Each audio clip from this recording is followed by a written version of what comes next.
فلا تطع المكذبين ودوا لو تدهن فيدهنون.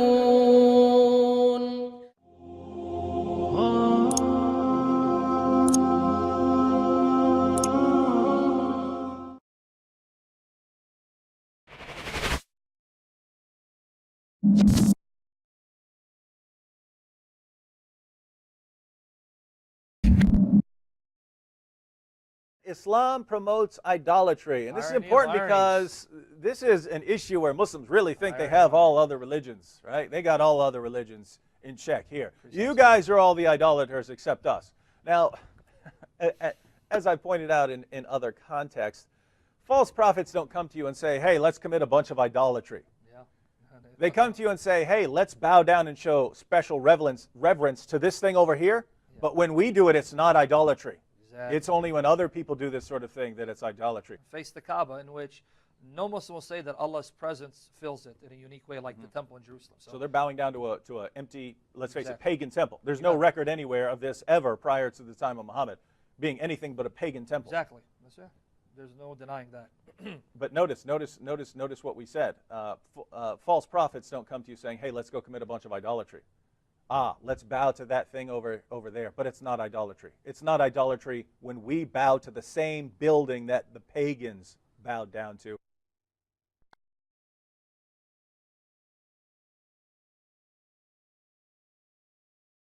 Truthfully, it's best for a Muslim scholar to address these questions. I'm a rabbi, but the call was made to me, and I will be glad to answer it. Okay. Let me first state at the outset: Judaism is not an eclectic religion. We're not.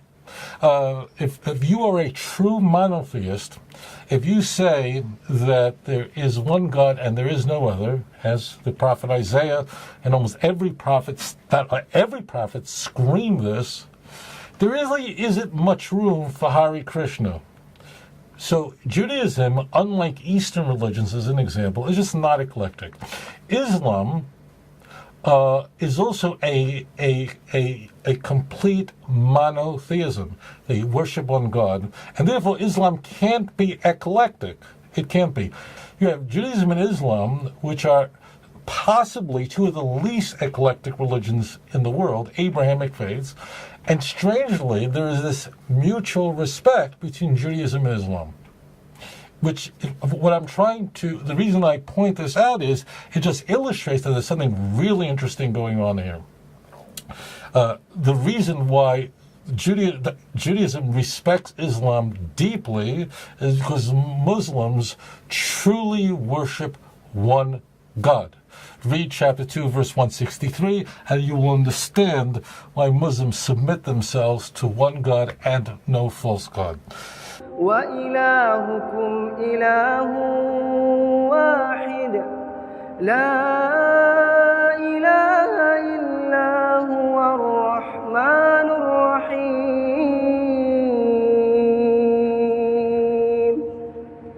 Does this mean that Judaism and Islam are identical? No, but there's an enormous mutual respect. Now, leave politics out the window. Just leave it out the window. That's why Jews and Muslims really got along so well for so long. Until recent years, for unfortunately a political problem, but this has nothing to do with this has nothing to do with religion. It has to do with politics, and politics poisons everything. So the question is, if in fact, I will stand up for my cousins. I have no problem doing that. If in fact that Muslims are submitting themselves before the one true God, why are they going on a Hajj, which is one of the pillars of Islam? Why are they going to Mecca, and they're going to what's called the Kaaba? That word simply means the cube, and they're going around it 7 times. Why are they doing this? After all, that Kaaba was a place of idolatry. And it was. And every Muslim in the world will say to you right now that's watching or listening to the show is going, Amen, he's absolutely correct. There were actually hundreds of gods that were worshipped in Mecca during the Jahiliyyah, which means at a time when the Arab world was in a state of, the word really means stupidity or lack of knowledge, okay?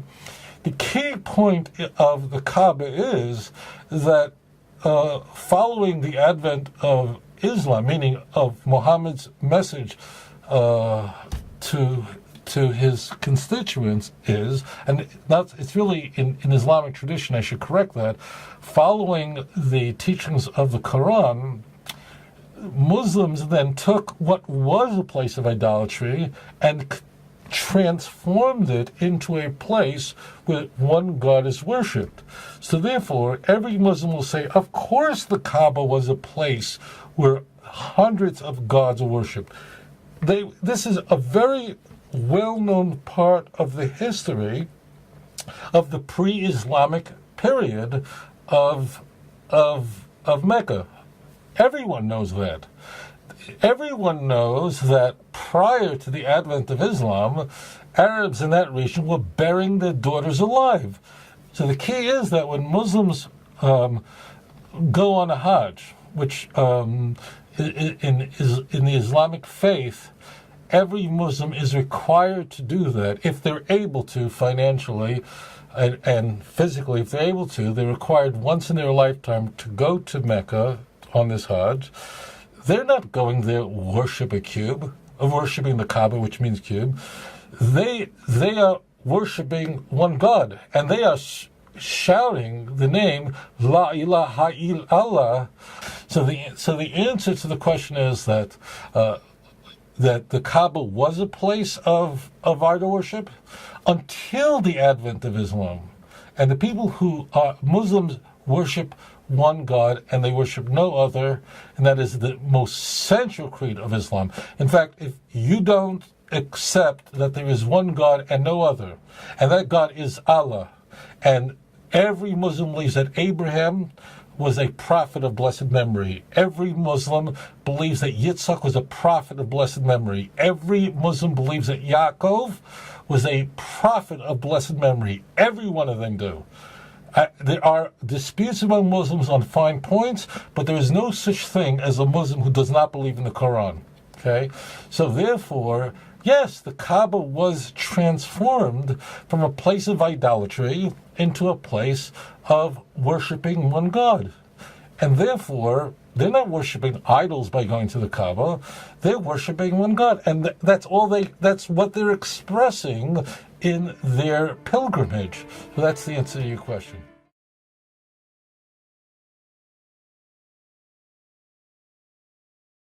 Jadi nanti kalau ada kawan-kawan ngejek di internet, apa tuh orang Islam nyembah batu? Mana ada orang Islam nyembah batu?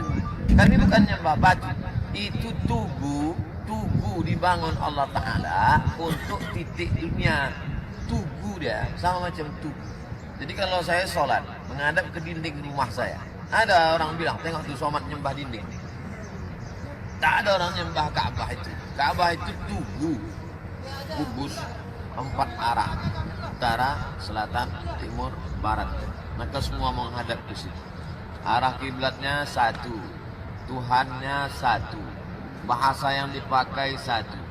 Dari mulai Turki sampai Amsterdam, sampai Lubuk Alwang, Allahu Akbar. Cuma orang Turki agak beda sedikit. Orang Turki tak bisa bilang kap, pakai H. Allahu Akbar. Oleh sebab itu maka semuanya sama. La ilaha illa ana, tak ada Tuhan selain aku. Wa ana rabbukum fa'budun, aku Tuhan satu-satunya. Maka inilah agama yang mempersatukan. Kadang kalau kita berdoa di samping Ka'bah tu, tengoklah. Tengok sebelah kanan putih seputih-putih. Sampai ketiaknya pun putih. Tengok pula sebelah kiri hitam, sampai tapak tangan pun hitam. La fadla bainal Arabi wal Ajam. Tak ada beda antara Arab dengan non-Arab. Wala farqa bainal abyad wal aswad. Tak ada beda antara yang putih dengan yang hitam. Kullukum min Adam, semua kamu dari Adam, wa Adam min turab. Mau yang putih, mau yang hitam, semuanya sama-sama anak cucu cicit keturunan Adam.